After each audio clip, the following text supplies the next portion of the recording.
Matthew Henry's Commentary on the Whole Bible. Leviticus 24. In this chapter we have 1.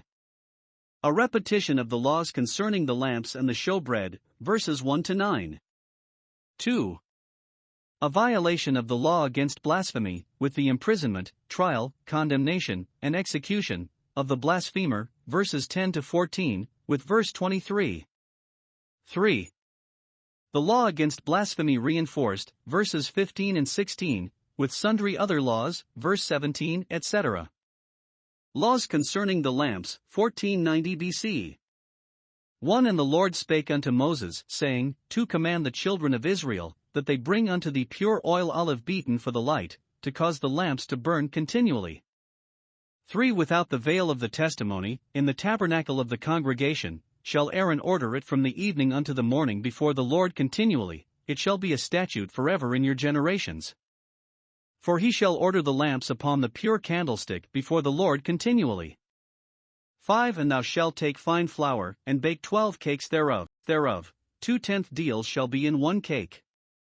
6. And thou shalt set them in 2 rows, 6 on a row, upon the pure table before the Lord. 7. And thou shalt put pure frankincense upon each row, that it may be on the bread for a memorial, even an offering made by fire unto the Lord. 8. Every Sabbath he shall set it in order before the Lord continually, being taken from the children of Israel by an everlasting covenant. 9. And it shall be Aaron's and his sons, and they shall eat it in the holy place, for it is most holy unto him of the offerings of the Lord made by fire by a perpetual statute. Care is here taken and orders are given, for the decent furnishing of the candlestick and table in God's house. 1. The lamps must always be kept burning. The law for this we had before, Exodus 27 verses 20 and 21. It is here repeated, probably because it now began to be put in execution, when other things were settled. 1. The people were to provide oil, verse 2, and this, as everything else that was to be used in God's service, must be of the best, pure olive oil, beaten, probably it was double-strained. This was to cause the lamps to burn. All our English copies read it lamps, but in the original it is singular in verse 2 to cause the lamp to burn, but plural in verse 4 he shall order the lamps.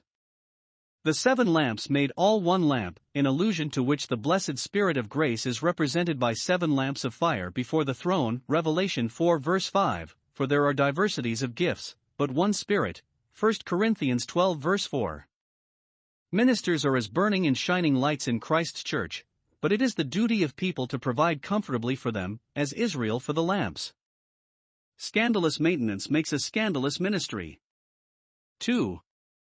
The priests were to tend the lamps, they must snuff them, clean the candlestick, and supply them with oil, morning and evening, verses 3 and 4. Thus it is the work of the ministers of the gospel to hold forth that word of life, not to set up new lights, but by expounding and preaching the word, to make the light of it more clear and extensive. This was the ordinary way of keeping the lamps burning, but when the church was poor and in distress, we find its lamps fed constantly with oil from the good olives immediately, without the ministry of priest or people. Zechariah 4 verses 2 and 3, for, though God has tied us to means, he has not tied himself to them, but will take effectual care that his lamp never go out in the world for want of oil. 2. The table must always be kept spread. This was appointed before, Exodus 25 verse 30. And here also 1. The table was furnished with bread, not dainties nor varieties to gratify a luxurious palate, but 12 loaves, or cakes of bread, verses 5 and 6. Where there is plenty of bread there is no famine, and where bread is not there is no feast. There was a loaf for every tribe, for in our Father's house there is bread enough. They were all provided for by the divine bounty, and were all welcome to the divine grace. Even after the revolt of the 10 tribes this number of loaves was continued, 2 Chronicles 13 verse 11, for the sake of those few of each tribe that retained their affection to the temple and continued their attendance on it. 2. A handful of frankincense was put in a golden saucer, upon or by each row, verse 7. When the bread was removed and given to the priests, this frankincense was burnt upon the golden altar, I suppose, over and above the daily incense, and this was for a memorial instead of the bread, an offering made by fire, as the handful of the meat offering which was burnt upon the altar is called the memorial thereof. Chapter 2 verse 2. Thus a little was accepted as a humble acknowledgement, and all the loaves were consigned to the priests. All God's spiritual Israel, typified by the 12 loaves, are made through Christ a sweet savor to him, and their prayers are said to come up before God for a memorial. Acts 10 verse 4. The word is borrowed from the ceremonial law. 3. Every Sabbath it was renewed. When the loaves had stood there a week, the priests had them to eat with other holy things that were to be eaten in the holy place. Verse 9, and new ones were provided at the public charge, and put in the room of them. Verse 8. The Jews say, the hands of those priests that put on were mixed with theirs that took off, that the table might be never empty, but the bread might be before the Lord continually. God is never unprovided for the entertainment of those that visit him, as men often are. Luke 11 verse 5. Every one of those cakes contained 2/10 deals, that is, 2 omers of fine flour, to so much manna every Israelite gathered on the 6th day for the Sabbath. Exodus 16 verse 22.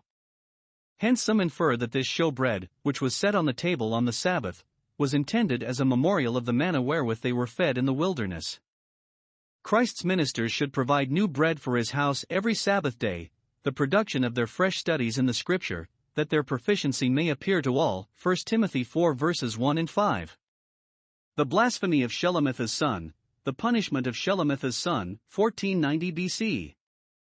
10. And the son of an Israelitish woman, whose father was an Egyptian, went out among the children of Israel, and this son of the Israelitish woman and a man of Israel strove together in the camp. 11. And the Israelitish woman's son blasphemed the name of the Lord, and cursed. And they brought him unto Moses, and his mother's name was Shelemith, the daughter of Dibri, of the tribe of Dan. 12. And they put him in ward, that the mind of the Lord might be showed them. 13. And the Lord spake unto Moses, saying, 14. Bring forth him that hath cursed without the camp, and let all that heard him lay their hands upon his head, and let all the congregation stone him. 15. And thou shalt speak unto the children of Israel, saying, whosoever curseth his God shall bear his sin. 16. And he that blasphemeth the name of the Lord, he shall surely be put to death, and all the congregation shall certainly stone him, as well the stranger, as he that is born in the land, when he blasphemeth the name of the Lord, shall be put to death. 17. And he that killeth any man shall surely be put to death. 18. And he that killeth a beast shall make it good, beast for beast. 19. And if a man cause a blemish in his neighbor, as he hath done, so shall it be done to him. 20. Breach for breach, eye for eye, tooth for tooth, as he hath caused a blemish in a man, so shall it be done to him again. 21. And he that killeth a beast, he shall restore it, and he that killeth a man, he shall be put to death. 22. Ye shall have one manner of law, as well for the stranger, as for one of your own country, for I am the Lord your God.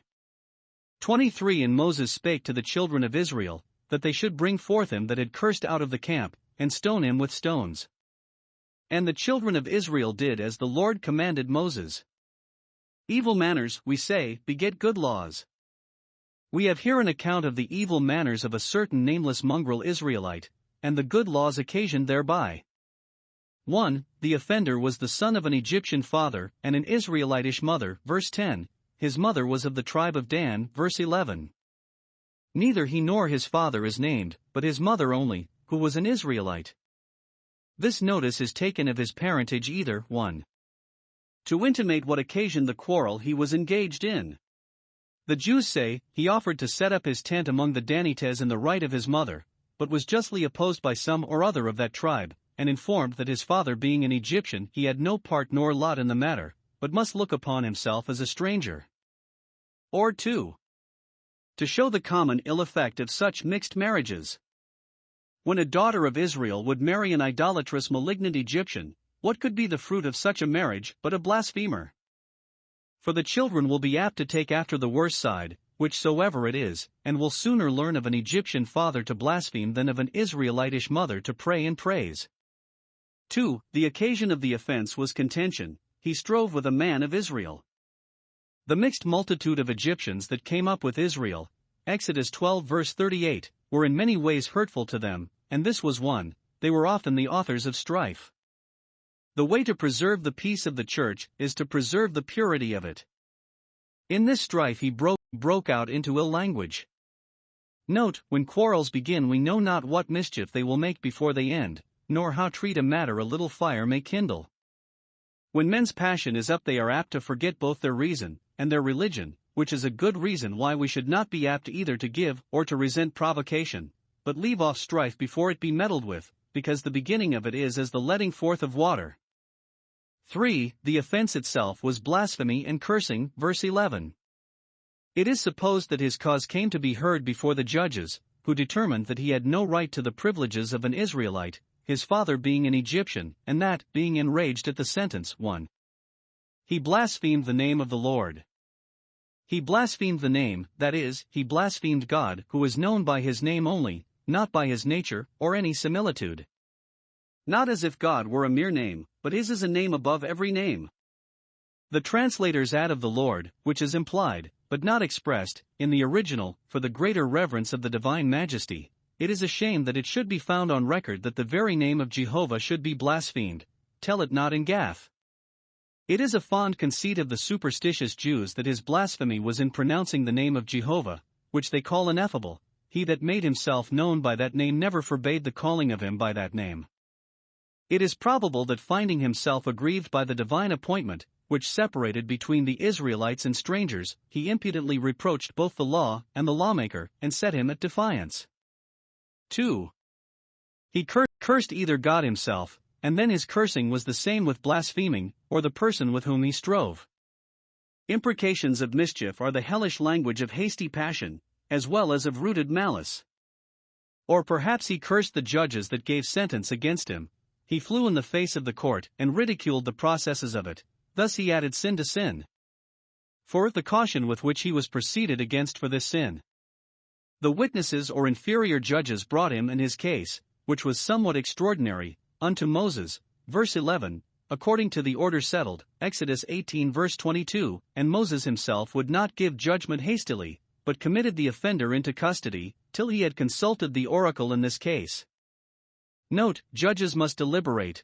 Both those that give the verdict and those that give the sentence must consider diligently what they do, and do nothing rashly, for the judgment is God's, Deuteronomy 1 verse 17, and before him there will be a rehearing of the cause. They waited to know what was the mind of the Lord, whether he was to be put to death by the hand of the magistrate, or to be left to the judgment of God, or rather, they wanted to know whether he should be stoned, as those were to be that only cursed their parents, chapter 20 verse 9, or whether, the crime being so much greater, some sorer punishment should be inflicted on him. Note, those that sit in judgment should sincerely desire, and by prayer, and the use of all good means should endeavor to know the mind of the Lord, because they judge for him, 2 Chronicles 19 verse 6, and to him they are accountable. 5. Sentence passed upon this offender by the righteous judge of heaven and earth himself. Let all the congregation stone him, verse 14. God could have cut him off by an immediate stroke from heaven, but he would put this honor upon the institution of magistracy to make use of it for the supporting and vindicating of his own glory in the world. Observe, 1. The place of execution appointed, bring him forth without the camp. To signify their detestation of the crime, they must thus cast out the criminal as an abominable branch, and separate him from them as an unclean thing and unworthy a place in the camp of Israel. 2. The executioners, let all the congregation do it, to show their zeal for the honor of God's name. Every man should have a stone to throw at him that blasphemes God, reckoning himself nearly concerned in the reproaches cast on God, Psalm 69 verse 9. Thus also the greater terror would be cast upon the congregation. Those that once helped to stone a blasphemer would ever after dread everything that bordered upon blasphemy, that looked like it or looked towards it. 3. The solemnity of the execution. Before the congregation stoned him, the witnesses were to lay their hands upon his head. The Jews say that this was used in the execution of no criminals but blasphemers, and that it was done with words to this purport, Thy blood be upon thy own head, for thou thyself hast occasioned it. Let no blame be laid on the law, judges, juries, or witnesses. If thou scornest, thou alone shalt bear it. 6. A standing law made upon this occasion for the stoning of blasphemers, verses 15 and 16. Magistrates are the guardians of both tables, and ought to be as jealous for the honor of God against those that speak contemptuously of his being in government as for the public peace and safety against the disturbers of them. 1. A great stress is laid upon this law, as in no case to be dispensed with. He shall surely be put to death, they shall certainly stone him.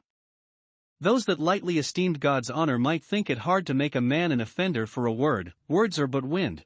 But God would let them know that they must not make light of such words as these, which come from malice against God in the heart of him that speaks, and must occasion either great guilt or great grief to those that hear.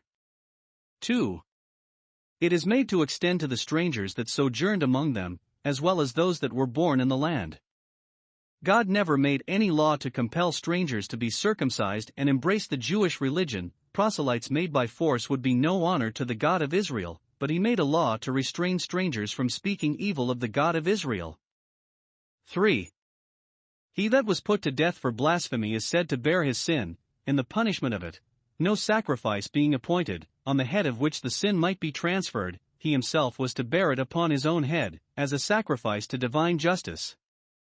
So his own tongue fell upon him, Psalm 64 verse 8, and the tongue of a blasphemer will fall heavily. 7. A repetition of some other laws annexed to this new law. 1. That murder should be punished with death, verse 17, and again verse 21, according to an ancient law in Noah's time, Genesis 9 verse 6, and the very law of nature, Genesis 4 verse 10. 2. That maimers should in like manner be punished by the law of retaliation, verses 19 and 20. Not that men might in these cases be their own avengers, but they might appeal to the civil magistrate, who should award suffering to the injurious and satisfaction to the injured as should be thought fit in proportion to the hurt done. This law we had before, Exodus 22 verses 4 and 5.